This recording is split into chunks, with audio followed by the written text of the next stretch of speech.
take a look at, rather than designing realistic goals, is how can you design the most inspiring schedule for your day and your week so that you're optimizing who you are and what you can contribute to this world. And I can tell you that one of the biggest differences that I made that allowed me to create the results that I'm really proud of is designing my day with intention and being really, really clear about when I'm going to bed and when I'm waking up. You know, computers are made to run non-stop, right? We can turn them on, we can hammer away all day with not taking a break, and pretty much they're gonna keep running day after day because they're a machine. But we humans are built differently. And if we don't architect our day in the right way, if we don't build in rest, exercise, hydration, give ourselves free open space, white space, just to dream or to think or to play, we are going to put ourselves in that position where burnout is a real thing, and then it's going to put us so far back that it's going to take 10 times more to even just get back to base zero, nevertheless reaching our biggest dream. I meditate every day. And I do it in the mornings, and I do it for about 10 to 15 minutes. And I think it's important because it sets me up for the rest of the day. You know, it helps me. It's like having an anchor. You know, if I don't do it, I feel like I'm constantly chasing the day, as opposed to being able to be controlled and dictate the day. Not that you're, you know, calling the shots on what comes forward, but the fact that I am set and ready for whatever may come my way. You know, I have a calmness about whatever comes my way, and a poise. And that comes from starting the morning off with meditation. For me, it's really just listening to my inner self. I mean, that's basically it. Like you sit in silence and you just allow these thoughts to come forward, and you get a chance to observe the self and things that may be lying beneath the surface that if you don't have that time to sit quietly on your own, you'll never pay attention to. Because if you think about it, like, the reality is we're paying attention to so many things that are going on around us. We're constantly taking selfies, we're constantly taking pictures to post on Instagram and all these other things, and we're constantly observing everything that's around us, but we don't take the time to really observe what's going on inside of ourselves. And that's what meditation is for me.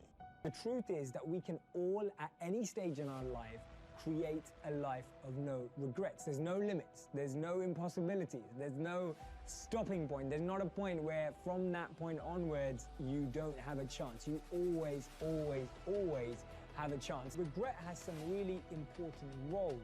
The first one is that it helps us make sense of the world from our perspective for one of the first times. See, most of us have spent our lives learning what's important to us based on maybe what families taught, what communities taught, what parents taught, what education taught, whatever it is.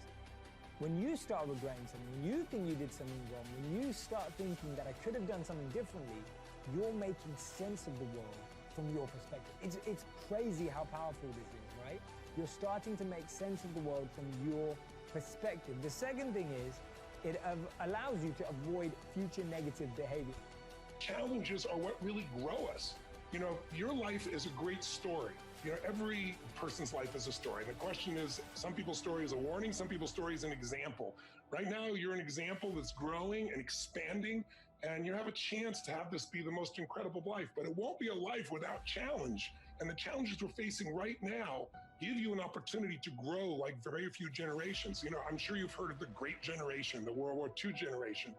If you watch a great movie, if you read a great book, you know, the size and the power of the hero, how much you become as a hero is defined by how tough an obstacle you face, how difficult is the villain, the opponent. And so sometimes when I've been through the toughest times of my life, one of the questions I've had to ask myself or note to myself is, I finally have a really worthy opponent. This is scaring the hell out of me, or this is challenging me, or this is making me crazy. But I also know in my gut and in my soul that if I can push through this, just like you've done in these years, you push through tough times, I'm sure, many of them.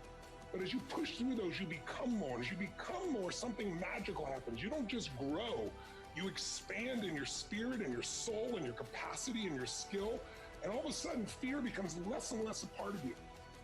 I want you to be the observer of your thinking loop and how that's spitting out your focus. And then you can shift it. Start thinking, you know, the world has shifted. I have new opportunities. I have new capabilities. I'm alive. I've navigated the world. I have family, friends, husband, wife, kids. Like, shift that up. I am resilient. I am resourceful. I am magnificent. I am powerful. I get things done. I solve problems. You start replacing and filling that thinking loop with the world has shifted, I'm shifting too. Pivoting is what makes people, right? Like, remember, like, they don't make statues of critics. They make statues of the dreamers, the crazy ones, just like me. I'm going for that. And all of a sudden, if you're consciously aware, if you're consciously aware of that thinking loop and you throw out all the crap of lack and you start putting in what you could do, then I'm going to take uncomfortable action. I'm going to be an innovator. I'm going to get out of my own head. I'm going to take action. Like, you start changing it. All of a sudden, you go from the guy that's yelling at the clerk because they messed up on your change to, don't worry about it, have a good day. And when you think about that, have a good day, I can accomplish anything, guess what? Here's the crazy part. You can. You can. I have no reason to be here. I didn't go past high school. I had dyslexia. I didn't start with money. Everybody thought I'm probably the least likely anybody in my school would say I'd be successful. And in the knowledge industry, who the hell would think this guy, me, who barely could read in 7th grade, that I'd be a multiple New York Times best-selling author, teach people around the world, one of the top trainers there are on the planet? How would that happen? By some of the same exact stuff I'm sharing with you right now. You gotta watch your thinking loop. You gotta watch your focus. And then you gotta get crystal clear clarity. How to manage your time to get done what you need to get done, to build your dream, to have family time, to breathe, to really live a 360 life. You know, time management for me was something that I didn't even know I was horrible at one time. See, I'm a creator, I'm a dreamer, I'm a butterfly. And what that means is I can be chaotic and sporadic, and I can go in one direction in 1 minute and in another direction another minute. But there were times early in my career, Jelani was about 5 years old at the time, he's now in his mid-20s, and I could work for 10 hours a day and literally have a list of 10 things to do and only have checked 2 of those tasks off. But I really, really worked 10 hours in the day. And I remember for years I wondered, what is it that I'm doing wrong? What is it that I'm not doing? Why do I feel overwhelmed?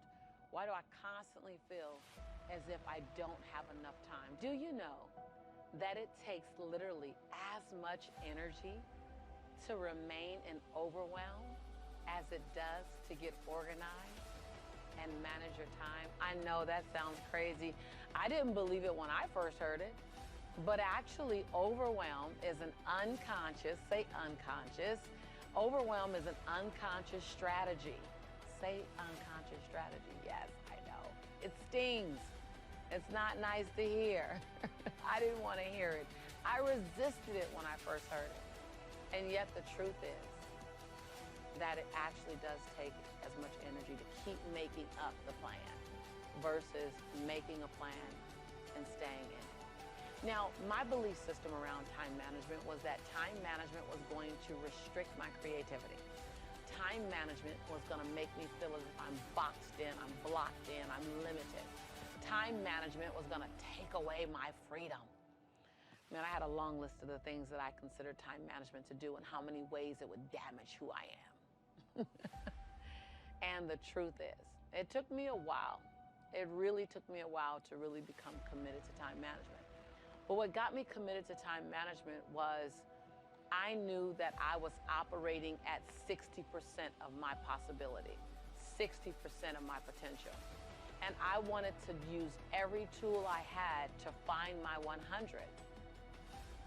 I am here to tell you that if you feel overwhelmed, if you feel like there's chaos around you, if you feel like you're underproducing, if you feel like you're being pulled in 1,000 different directions, heck, even 500, I'm going to invite you to step into time management because it will eliminate that.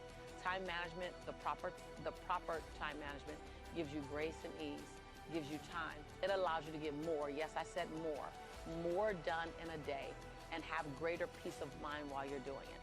You actually can get more done in a shorter period of time. If I had not done it myself, I would not believe what I'm saying right now. But I'm here to tell you, you effectively implement time management, you will actually have more freedom, more structure, more peace of mind, more joy. And get this, it'll feel as if you have more time.